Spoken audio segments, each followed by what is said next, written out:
Hello students, today in this video, I will continue chapter number 13, Motion and Time. So children, let's first of all discuss about motion. When the object is said to be in motion or when the object is said to be at rest.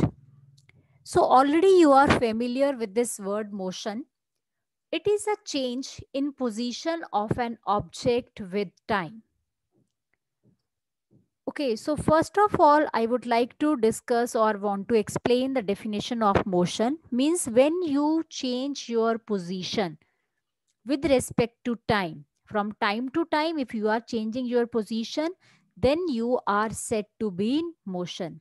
Suppose at you are going somewhere at 8 o'clock, you have started from home. By 8:15, you reaches at another station.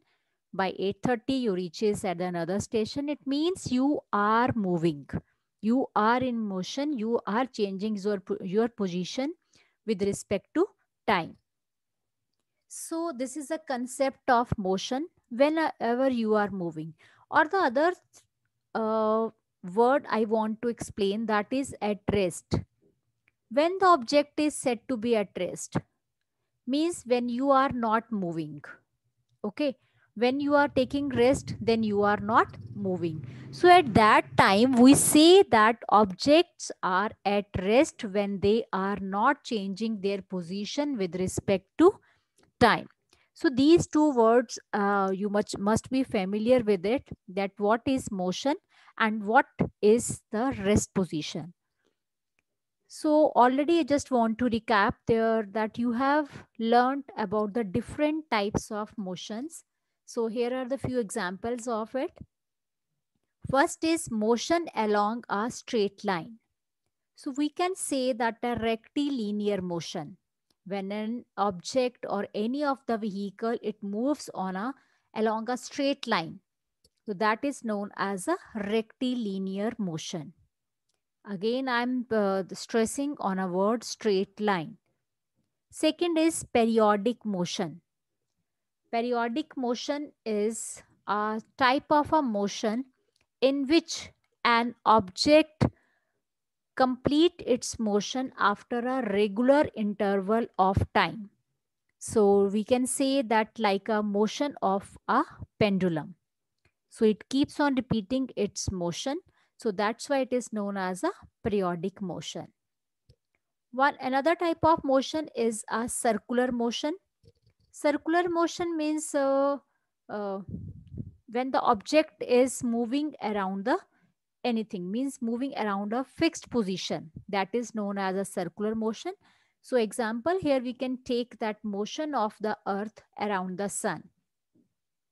It always moves in a circle.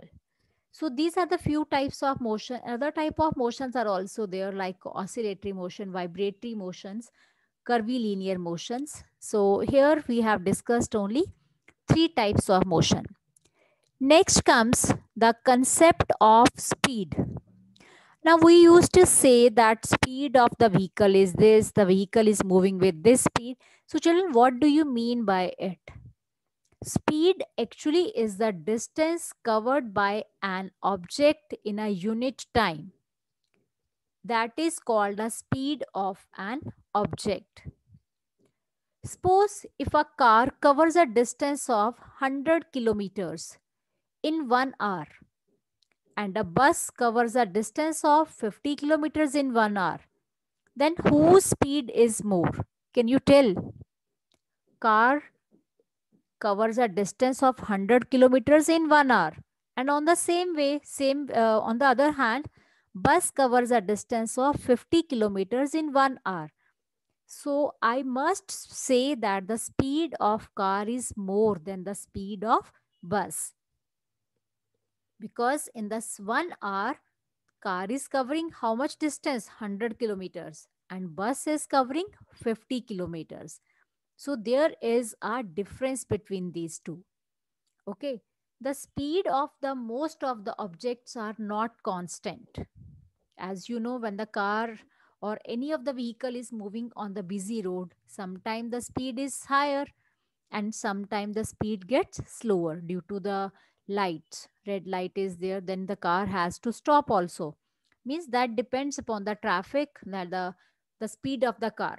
The speed of the car totally depends on the traffic. So if we want to calculate the average speed, how we can calculate? So average speed is calculated by the formula total distance covered upon total time taken. Means how much distance has been covered by that particular vehicle and in how much time. Means it has taken 1 hour, 2 hour, 3 hour, 4 hours and total distance traveled by it. So in this way we can find the average speed of the car, and I hope you must use this word at your home also. आप भी अपने vehicle का average speed निकालते होंगे ना, whatever the vehicle is at your home, like if is there any scooty or the motorcycle is there or the car is there, your father must be calculating the average speed of the vehicle. So by the average speed he come to know that how much petrol or the diesel has been used or what is the average of the vehicle. Clear? So this was a concept of the speed. Now in speed we have taken three things. Speed, if we want to calculate, then we must know the distance and time taken. Next concept comes the types of motion again.